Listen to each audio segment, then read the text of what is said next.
Now, your forecast first, sponsored by Matex Heating, Cooling, and Plumbing.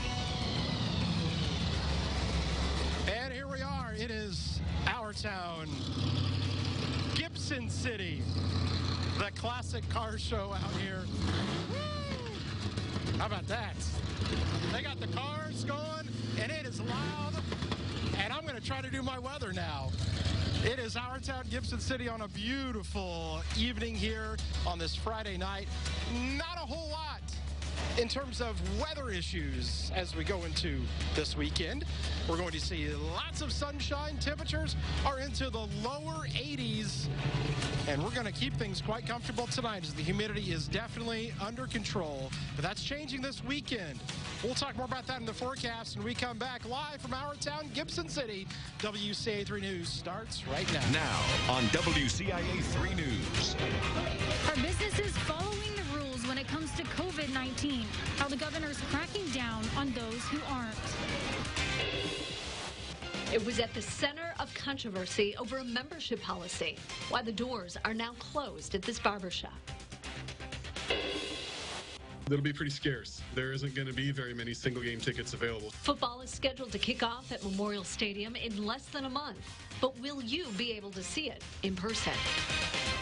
You're watching your local news leader. This is WCIA 3 News at 6. This is a make or break moment for the state of Illinois.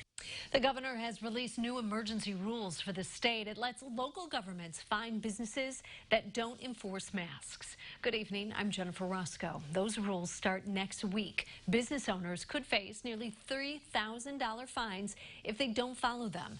We have team coverage tonight. WCIA 3's Courtney Bunting is live in downtown Champaign. Cole Henke live over there in Springfield. But first, we go to Courtney. Now, this is the first time we have heard about some harsh consequences. It is, Jennifer, and just for clarification, these businesses won't just be hit with a fine out of nowhere. They'll be in contact with public health long before that, and if they still refuse to follow guidelines, they'll face real consequences. And I can't tell you the countless numbers of people that have told me that this is one of the few places they feel that they can dine outdoors and feel safe. Some business owners have gone above and beyond to keep customers safe during COVID-19 restrictions, but others have done the opposite. That's why new emergency rules from Governor Pritzker are putting more power in the hands of local government to punish the ones who don't comply. I think it's unfortunate, but I think it's a necessity. Bunny's Tavern owner Ben Mans says he supports the idea. The rules offer a three-step process for dealing with those who don't comply. The first is a warning from public health. If that doesn't work, public health will come in and order some customers to leave. That's to reduce risk and follow public health guidance.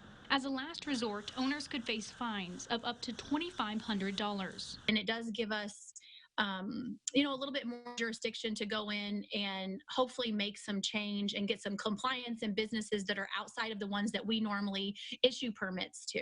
That's no concern for Checkered Moon owner Sharon Crow. We've done everything from installing 3 air sanitizers that are medical grade. We also take clothing if people try it on and isolate it for 24 hours and then sanitize it.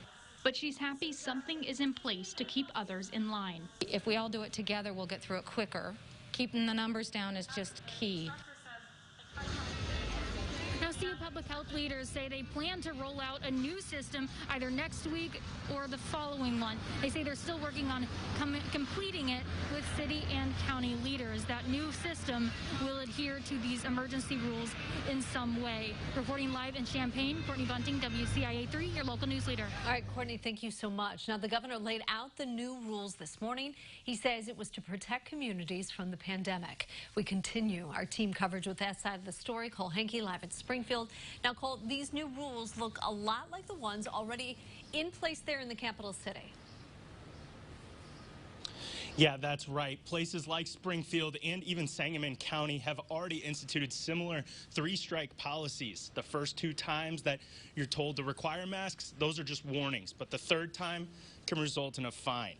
Sangamon County and Springfield and Carbondale has also put in one of these policies. The fine does count as a misdemeanor, but will only be issued to businesses and not to individuals. I do not want for police to be arresting people or penalizing individuals.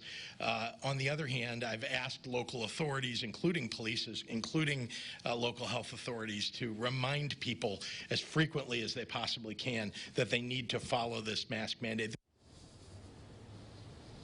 The decision to go after businesses and not individuals did not make everybody happy. The Illinois Retailers Association called the new guidelines, quote, a slap in the face to Illinois business owners because they could fall victim to just an individual that comes in and refuses to wear a mask. Now, House Minority Leader Jim Durkin also spoke out against the new guidelines, saying that the legislature should return to Springfield and make the rules themselves instead of the governor. Jennifer? All right, Cole, thank you. Champaign County has topped the 1,600 mark in coronavirus cases. There are 31 new ones today. So what age group is the most effective? There are 400 cases for those 21 to 30 years old. And speaking of cases, statewide, there were more than 2,000 new ones. That puts the total at more than 190,000 overall. 21 more people have died in the past 24 hours. There are now 7,600 deaths. And we're correcting a story that aired yesterday. Accolade Senior Living in Paxton is the site of a COVID-19 outbreak. That is true, but there are two facilities with the Accolade name. The other is Accolade Healthcare Skilled Nursing. We showed video of the wrong facility. We apologize for the mistake. The body of one of the two boys who went under in the Illinois River has been found. The Beardstown Volunteer Fire Department made that announcement, saying the boy was located this morning near a railroad bridge. It's not far from where they were last seen. The 12-year-old and 15-year-old were swimming when they went under last night at the junction of the Sangamon and Illinois Rivers. Crews stopped their search overnight when it got too dark, but resumed in the morning. They are still looking for the second boy. This is a follow-up. Champaign police have made a second arrest in a shooting death. London Taylor is charged with the murder of 25-year-old James Coleman. Police were called to the Gramercy Park Apartments in West Champaign in May. They found Coleman shot several times. He was pronounced dead at the scene. Keith Baker was arrested later that week when he surrendered to police. We have some new information for you. Rogue Barber Company has closed its Champaign location. The building's landlord says owner Michael Long moved out all of his equipment and turned in his keys yesterday. The barbershop came under fire because of a policy of not allowing customers from so-called extremist groups, including Black Lives Matter. Long has not said what his future plans are. It's one of the biggest late summer celebrations in central Illinois, how you can virtually enjoy the Urbana Sweet Corn Festival this year, and also tonight. There's no given that college football for sure will be played. There's a schedule, and practices have started, but Lovie Smith's still taking this day by day. It's a staple of our town 2020. Food, pork, and lots of it. Ah, yes. We're going to be talking with Mike, the Illinois Pork Producers Association, about our town, how it's gone this year, and what is still to come. That is coming up, along with your weather forecast that is going to include a more humid weekend. So stick around.